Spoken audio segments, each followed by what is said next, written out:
Hey everyone, how's it going? I hope you're all doing great and following the 3 H's of the channel. In this video, it's all about encounters from the desert.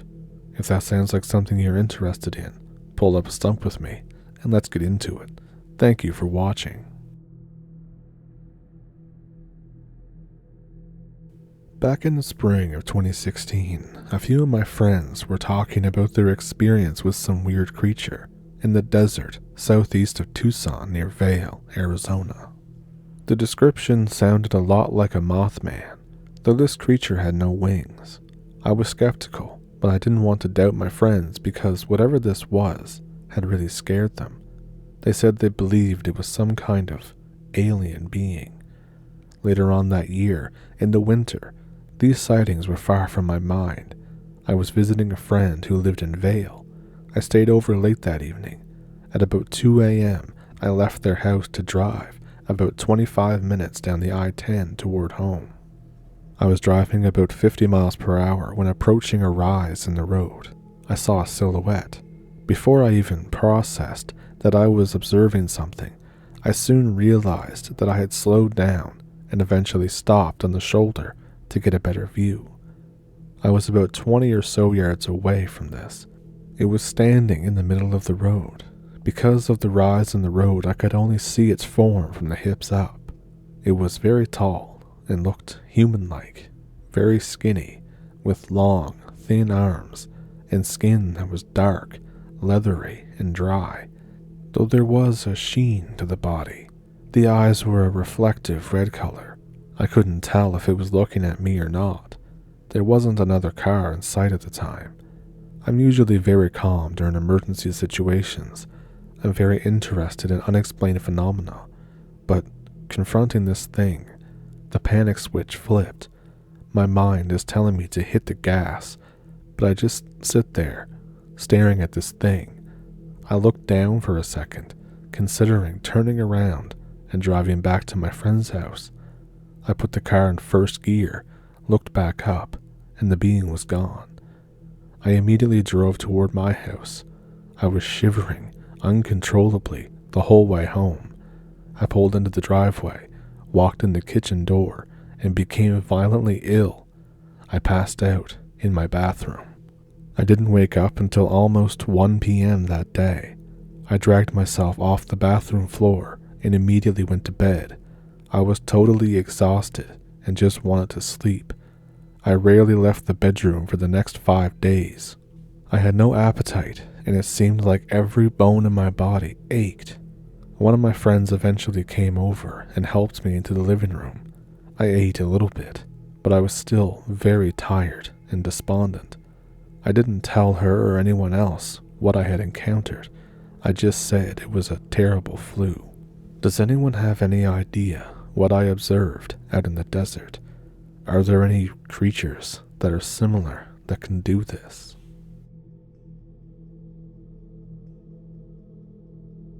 So this is my experience. When I was a Marine, it was the middle of the 2000s. I was stationed at Camp Pendleton. We were going out to 29 Palms, or the Stumps, for a shoot soon. Now if you don't know, 29 Palms is massive. It's in the middle of the Mojave Desert, and it's almost 1,000 square miles. Most of the base is only accessible via unmarked dirt roads. My roommate at the time is this guy from rural New Mexico. He's extremely superstitious. He has about 20 different Catholic saint pictures around his side of the room. He starts acting worried the Friday before we drive out to the Stumps. I ask him what's wrong. He says, "Ghosts, man." I said, "What?" He said, "This base is haunted, man." I roll my eyes internally and then say, "I don't think ghosts are real." And then he says, "Don't say that, man. Don't say that." I don't really know what to say to that. I get back to packing my stuff. He starts talking. I guess it was weighing on him. He tells me a story. It's from the 1980s. Also, 29 Palms. A unit from North Carolina is doing desert warfare training. It's the last day of the exercise. They were trucking through a winding canyon. Remember, these are all unmarked dirt roads. So the unit posts guides so that trucks don't take a wrong turn. Lieutenant Corporal Rother is one of them. The last truck in the convoy is supposed to pick him up. It drives right past him. He waits. Nobody comes back for an entire day. Temperatures are in the hundreds. There's limited water remaining. Rother knows that the old Route 66 is north of him, just outside the base limits. He makes an arrow out of rocks, showing which way he went. He starts walking. Fast forward another day. It's been 2 days since anyone has seen Rother. The armory is counting weapons. One is missing. Rother is missing. Officer ass covering goes into overdrive. The Marines start swarming the desert looking for him. Helos, thermal imagers, NVGs, you name it. They find his arrow and some of his gear, and nothing else. Months go by. Skeletal remains are found in the open desert, clutching an M16. I hear this story, and I say, okay, so? He says, so his ghost is still out there. I don't believe in ghosts myself. I say, yeah, okay then. Later on, I check out the story. It's basically all true, but nothing about ghosts. So fast forward a week. We're in the middle of the training area, flat desert. Our unit is down for the night. The nearest unit is 20 miles away. I know this because we are an artillery unit, and part of my job is to make sure that we don't accidentally shoot anyone. So I'm on fire watch. It's 2 a.m. I was alone because my partner was taking a dump. There's no moon out. It's extremely dark. There's no NVGs either because I wasn't a driver at the time. It was just me and my shitty angle flashlight that doesn't work half the time. It's very quiet. There's no insect noises, just the occasional breeze. And then I hear something. I hear the crunch of sand in the distance. I'm thinking it must be my Firewatch buddy finally coming back. I shine my flashlight. I see a Marine in desert BDUs walking directly toward me. My partner was wearing Marpad. This is mid-2000s, so BDUs are almost completely replaced by Marpad, but you still occasionally see Marines wearing them. The first sergeant has been a dick recently about proper sentry stuff, so I try to be on point, just in case that he brought an old pair of camis to screw with us. I yell out, "Halt, who goes there?" or something similar. The guy doesn't stop. I say, I repeat myself louder. The guy still doesn't stop. I swear and scream it at him. He's still approaching. At this point, in wartime, a sentry is supposed to open fire. But this is in the middle of California, in a training area. I have a rifle, but no ammo. The only usable weapon is a folding Gerber pocket knife. I don't know what to do. I say, advance and be recognized. The guy walks right up to me. His BDUs are faded as hell. I can't believe he wouldn't get chewed out for that. There's also big tears in the legs and arms. I'm wishing I hadn't told him to advance. I want to back away, but I can't seem to make my legs move. Right then, my flashlight goes out. He's standing maybe a foot away from me, but it's a moonless night. I can barely even see his face. He starts to speak. His voice is weak and gravelly, like he can barely talk. He says, "Which way is north?" I don't know what to do, so I pull up my compass. It's dark, but luckily the north arrow was glow in the dark. I point my arm out in the general direction. He says, "Thanks," and walks off toward the open desert. A few minutes later, my buddy finally comes back. I ask him if he heard anyone walking around. He says, no. I ask him again if he saw the guy walk right through the center of our bivouac. Again, no. I don't say anything about what just happened. I stand watch for another 15 minutes, and the next set of guys relieve us. I didn't really sleep that night. Nothing else much happens the rest of the exercise. Luckily, I don't get put on any more fire watch. My roommate tries to bring up ghosts again when we get back to Pendleton. I just tell him that I don't really want to talk about it.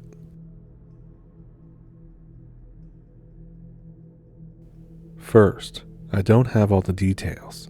There's obviously a greater story here, a bigger picture, and I've only had a small glimpse of it, an experience that lasted for only a few short minutes, with the event itself constituting maybe 45 seconds. But I can't explain what happened in those 45 seconds. I can't wrap my head around it, or reconcile with it what I know about the natural world and life, specifically the potential for life's development when not checked by some ever-present environmental stressor or predator. A few years ago, I got a call from my brother in Arizona asking if I wanted to visit, maybe do a little hiking, eat at some Mexican restaurants he thought that I would like, etc. He'd just gotten some big bonus at work and wanted to spend it on some brotherly time. I had a few vacation days saved up at work, so I agreed and took the necessary time off. Nothing of interest happened on the way there, and we met without any issue. He showed me around Phoenix, Tempe, and Chandler, and treated me to some food. 2 days went by, and we branched out our explorations of the state, visiting Sedona and a few other areas. I was set to leave on the 3rd when he suggested that we end my stay doing something outside. We had already gone hiking, but he wanted to do another outdoorsy thing since he knew I wouldn't be able to once I got back home, where the weather was snowy and rainy. We found a decent place to camp for a day in southern Arizona, somewhat near the border, not far off from where we had hiked the day before. With Arizona being a desert, there was plenty of land and open space for us to spread out our stuff and relax. The drive there, which lasted a couple hours, gave us time to chat and listen to the few bands that we mutually enjoyed. We brought the usual camping supplies, tents, food and water, flashlights, flares, a radio, etc.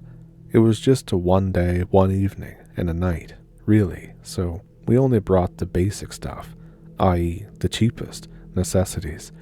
His truck was parked about a half a mile away from the campsite to preserve the camping atmosphere, whilst keeping it at a reasonably accessible and visible distance.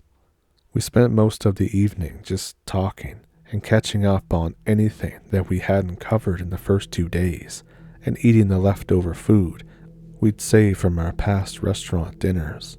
There was no one else out that we could see, and the nearest road was about 2 miles from where we parked the car. It was mostly flat desert in every direction, a cozy desolation. Around 10 p.m., just after we had finished dinner and gathered up our trash, we both saw something off to the north, about a half a mile from camp, a mound in the desert, but one that moved, seemingly to inch toward us every few seconds, not continuously, but in steady lurches, as if the energy or effort for each motion needed to be mustered. The mound was the same color as the sand, but even from the distance we had initially spotted it, we could tell that it was made up of sand. The surface, while sand-colored, was fuzzy in a way that was highly uncomfortable. To look at it for more than a few seconds was weird feeling. I remember turning to my brother and seeing him wince and rub his eyes. I had the urge to do the same. For whatever reason, a mixture of awe and fear, maybe we stayed put. We didn't move until the thing was only a few yards away. At that distance, the size of the thing finally registered to me. It was huge, an immense body that towered over us. I'm sure the sheer flatness of the area made it seem larger than it really was, but sitting before it, I looked up at this wall of uncanny fuzziness. It really gave the impression of enormity. I've spoken with my brother several times since then, and each time we try to recall and describe the thing, we come up with new descriptions. Not necessarily new details, but new forms, structures. We generally tend to settle on the admittedly odd description of a huge and dry washcloth, one that's been thoroughly used and left out for some time, scaled well beyond usable proportions, a haphazard shape, not necessarily formless, but spread out. Another description, one I offered, was a hideously blossoming flower, the ugly petals unfurled, some larger than others, but without any uniform center. There was no eyes, no feelers, antennae, or identifiable sense organs, only the massive, ever-mobile body. If given the means, the easiest way I could replicate the thing's overall structure would be if I were to take a ball of light brown clay or dough, pull it in every direction, and then insert tiny, almost microscopic pins all over its surface, thousands of them. Then, somehow make those pins vibrate and give the dough itself a sort of buzzing, almost breath-like animation. I know it sounds ridiculous, but that's honestly the clearest idea I can give, the best reproduction of how the thing idled. We stared at it without speaking, both of us feeling more than just basic fear. When it got really uncomfortably close, I felt sick, not queasy or nauseous, more like delirious, as if being in close proximity to it had caused some sort of sudden neurological issue. While I didn't recognize it at the time, looking back now, I'm certain that my mind had simply been unable or unwilling to fully grasp the thing's appearance. It was so unusual, so unprecedented. One of the parts, tentacles, tendrils, even the more general term, appendages, all feel weirdly inaccurate, drifted by me in what could have been a missed attempt at contact or simply another motion of self-propulsion, and I felt the space around me shift, get pulled away into the wake of the part. I was suddenly aware, acutely, intimately aware of the space I occupied, somehow became highly sensitive to the particles or whatever, and noticed, palpably, how the stuff of that space had been drawn away from me. This interaction, phenomenon, or whatever you want to call it, scared me more than the sight of the creature itself. The revelation that it could somehow subtract or brush aside the elements, the essence of the air, was absolutely terrifying. I heard my brother utter and then quickly stifle a cry, and turned toward him just in time to see the passage of another part over his head. This one, much larger than the one that swept by me. The thing was now over us, and I expected to find teeth or a gaping maw or something like that beneath it. I think, at the time, I had mentally associated its appearance with that of an octopus or a starfish or some multi-legged water-inhabiting creature, but having thought about it a lot, I can confidently say that neither is close enough to a worthwhile comparison. Their anatomies are too ordered. But there was just more of the same beneath it, more of that pulsing, buzzing, prickly flesh which was so disconcerting to look at. Since it hadn't tried to eat or attack us, I got the idea that maybe it couldn't see or sense us, so I turned to my brother and mouthed, "Don't move." He didn't nod or mouth anything back, but it was obvious that he'd already decided to stay still, likely out of sheer terror. We've had our disagreements about the exact amount of time that we spent beneath it, but we agree that this thing's passage took between 20 and 45 seconds. It had felt much longer than 20 seconds to me, maybe because I was so hyper-aware of it, of its bizarreness in relation to myself. I think my brother had been numbed to his perception of time while the thing passed over him. It had obviously affected us differently. I didn't turn around immediately. Actually, I waited several minutes before even turning to my brother. When I did, I saw him breathing slowly, rhythmically, obviously trying to calm himself down. I, on the other hand, was weirdly relaxed, at least in an immediate physical sense. Terrified, sure, but I had been so thoroughly scared by the thing's unwholesome and unprecedented nature that my mind essentially said, the heck with it, and put me into a kind of blissfully apathetic state, like, why even worry? Why waste the effort of being hysterical? With something like that roaming around, why run? You'll just die tired. When we finally turned around, there was nothing to be seen, just the same flat desert that we had gazed upon earlier in the day. I saw the truck, just where we had parked it, that the only sizable thing in sight for miles was that. The sand before and behind was disturbed, as if something inordinately large rolled and crawled and swept by, all actions at once. There were no drop-ins, no slime, nothing to specifically, empirically attest to the creature's presence at all.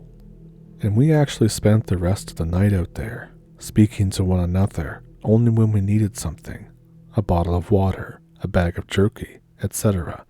We brought a radio, but neither of us bothered to use it. I had my earphones, but didn't take them out or use my phone for anything. Having just witnessed something so profoundly weird, there wasn't anything on the internet that could have amused, entertained, or intrigued me. We both sat in silence for hours. I remember sleeping, but I couldn't tell you if I dreamed. My brother never mentioned dreaming on that night either. In the morning, we packed up our things, quietly walked back to the truck, and then drove back to his house. We had a farewell breakfast at a diner not too far from the airport, and then I flew back home. We didn't discuss the experience until almost a year later, both having needed time to process our thoughts. It wasn't like seeing a wild animal, or a car crash, or a building collapse, or anything worldly or mundane. There was an element of unreal to it, something beyond the natural order of the earth and man's own creations. But at the time, the thing had seemed so comfortable with our world, so relaxed and assured of its place among the planet of insects, wolves, starfish, and humans. I don't know what we saw, but I do know that it's probably the last time that I'll ever visit Arizona.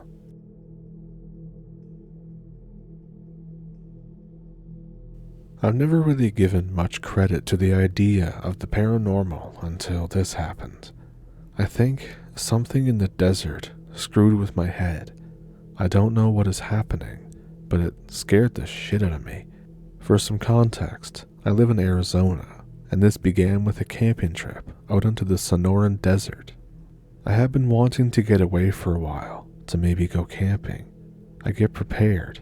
I camp light, so I packed minimally. Food, water, tent, blanket, first aid kit, and just normal stuff like that. I also have my knife that I take everywhere that I go when outdoors. And lastly, my .45 that I don't anticipate I will need, but I bring it anyway, just as like an insurance policy in case something happens. I've never camped without a gun. I drive about 30 to 45 minutes into the desert on an off-road trail. I'm pumped to finally just get away from my life for a while. I find a good spot to camp. It's surrounded by brush and Palo Verde trees, nice and secluded.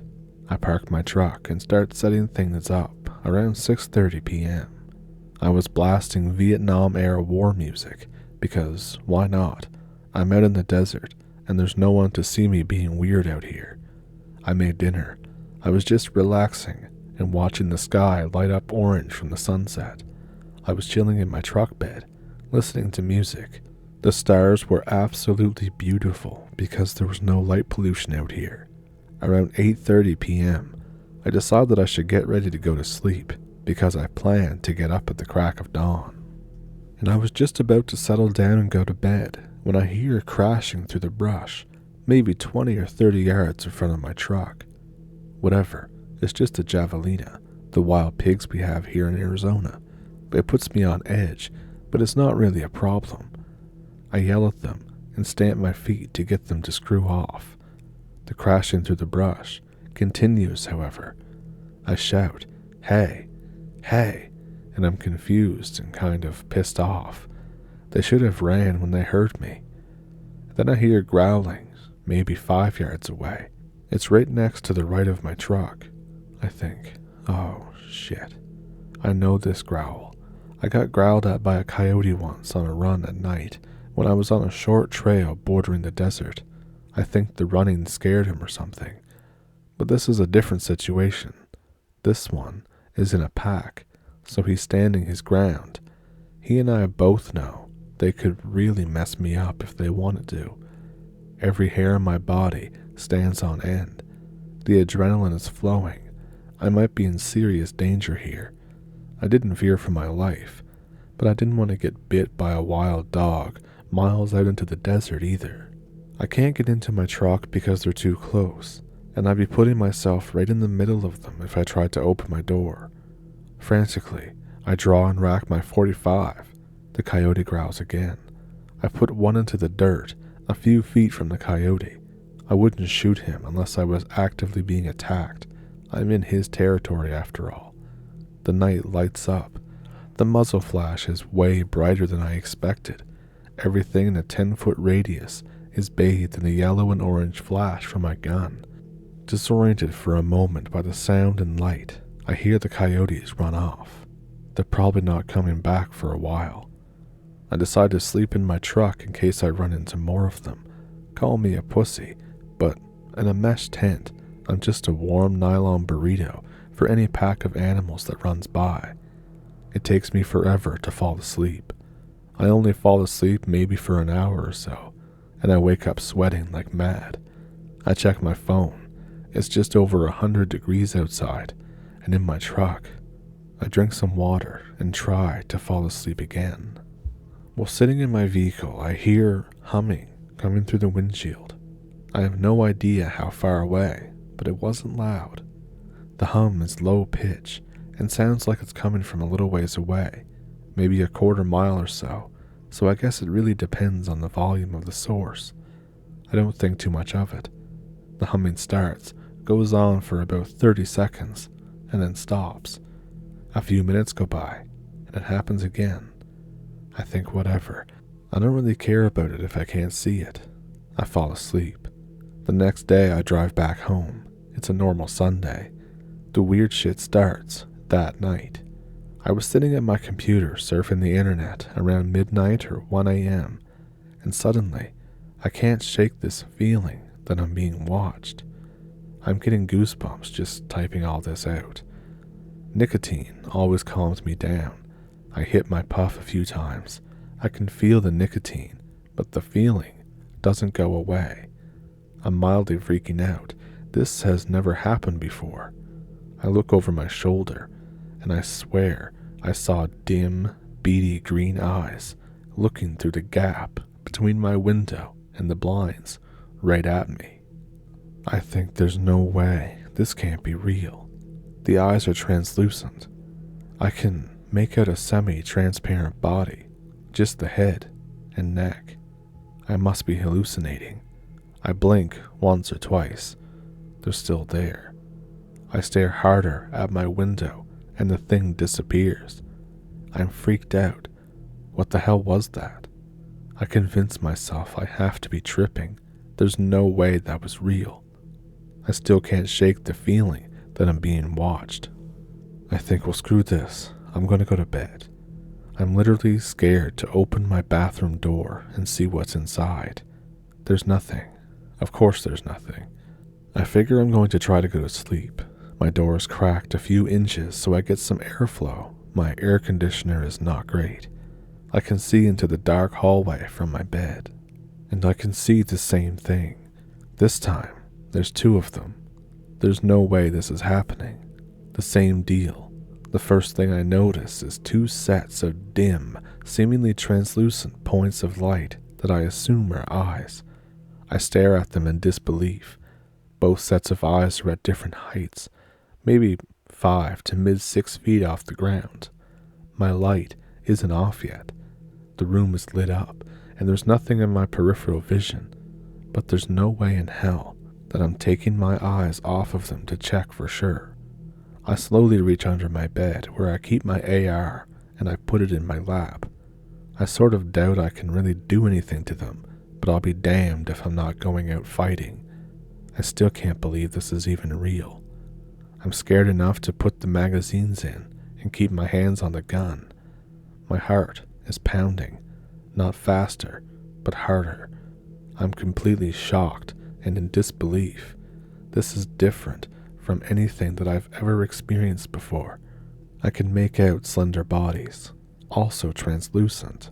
Like whatever the hell they were apparitions. And these apparitions were made out of dim shadows. The eyes seemingly bob and wave slightly, then fade away. I can't describe the way I was feeling right after that. I was still in denial that this could even be real, but I saw what I saw. It was a kind of fear or terror more intense than anything I've ever experienced. At that moment, I think the humming is what caused this, since everything began with my trip into the desert and the humming. I've never experienced anything remotely like this in my life. Now, the second day after I came back from camping, once again, nothing goes down until nighttime. It's the same feeling, similar time of night. It starts the same way. I was chilling out, sitting at my computer just like the previous day, thinking about what the hell happened the night before. I get the feeling again. I get goosebumps and feel cold. Feel like I'm being watched. I take one side of my headphones off my ears so I can hear. Maybe 10 minutes pass. I was just listening to music in one ear and silence in the other. I hear a single light footstep behind me. It sounds like a bare foot. I spin the chair around, freaked out. But again, there's nothing there. I'm looking around my room. There's chills down my spine. I see motion out of the corner of my eye. I look at where it should be. There's again nothing there.